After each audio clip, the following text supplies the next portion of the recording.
Now, it wasn't just the amendment bills that resonated in the parliament, but the Union Cabinet, led by Prime Minister, has approved the online gaming bill criminalizing online betting.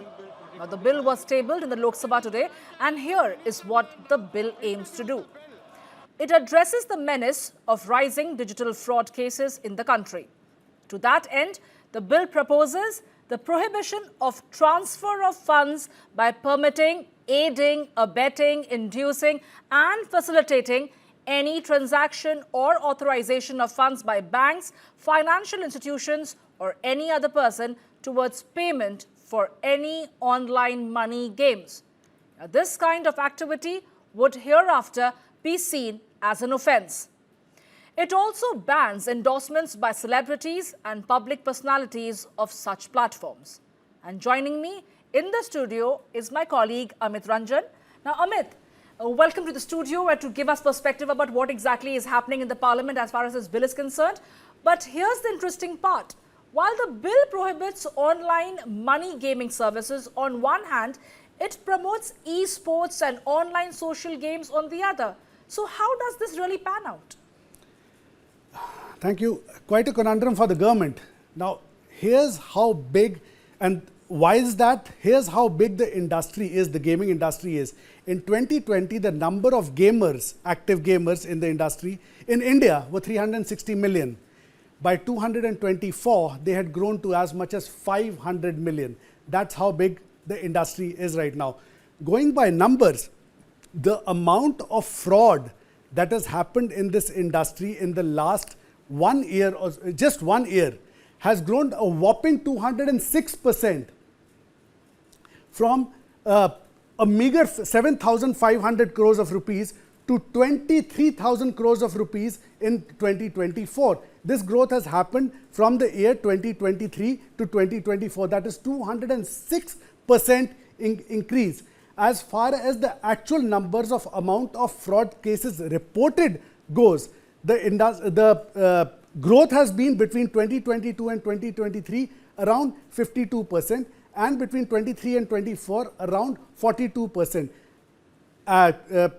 In the year 2024, the number of reported cases were over 60 lakh reported cases of cybercrime.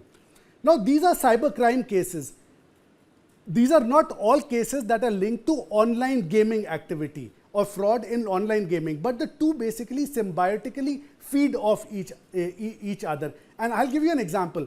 As late as the 1st of August this year, the Hyderabad cybercrime police arrested 3 youngsters in their early 20s for duping a government employee of 6.5 lakhs of rupees. Why did they do it? Upon investigation, it was found out that these 3 youngsters had provided as many as 40 bank accounts to cybercrime fraudsters. Why? Because they had lost money in gaming.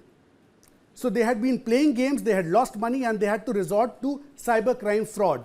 And that is how big the menace is. It feeds off each other, and that is what the government is worried about.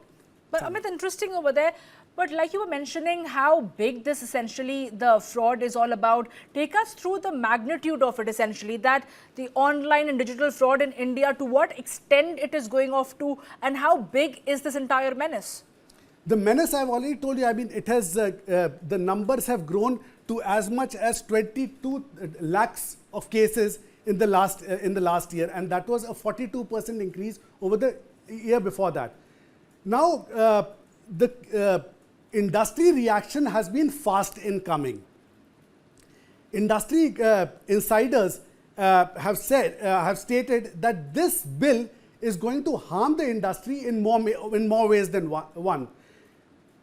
200,000 jobs are likely to be lost. That is as many people this industry employs as of now in India. Around 20,000 crores of rupees in terms of GST tax payments is going to be lost by the government. 400 startups are probably facing shutdown. Now, gaming industry is one of the biggest advertisers in India. the last IPL that went by, you can see the biggest celebrities were endorsing gaming products. 6,000 crores of rupees of advertising revenue is likely to be lost because of this bill. On top of that, 25,000 crores of rupees of foreign direct investment is likely to be lost if this bill goes through. That is what the contention of the industry is right now, and they have written to Home Minister Amit Shah of their worries. The only beneficiary, again according to them, will be the offshore illegal gaming fraudsters. Banks can be monitored by the government that no fraud money or gaming money can be put into the bank or taken out of the bank. But a gamer is an addict. If he cannot lay his hands on cash, he will go to the other option which cannot be monitored by the government, at least as of now, that is crypto. And that is the big worry. But Amit, the industry reaction has been quick in coming.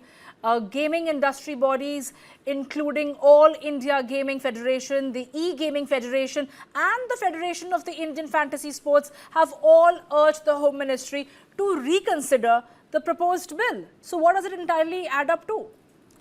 Exactly what I said. So the numbers are humongous, and that is what the industry is worried about. I'll go through this again.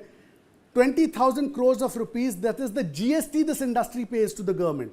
That's going to go. And that is one reason why the government is worried, and that is why they are going to, on the one hand, they are banning e-gaming activity, but they are promoting e-sports. How they are going to do that, we have to wait and watch. 200,000 jobs are likely to be lost. 200,000 is the upper limit. That is how many people this industry in India employs as of now. There are 400 startups that came up in this space in the last few years. All of those face shutdown. FDI to the tune of 6,000 crores of rupees, 25,000 crores of rupees is likely to be lost. Advertising revenue, again, 6,000 crores of rupees. That's likely to be lost.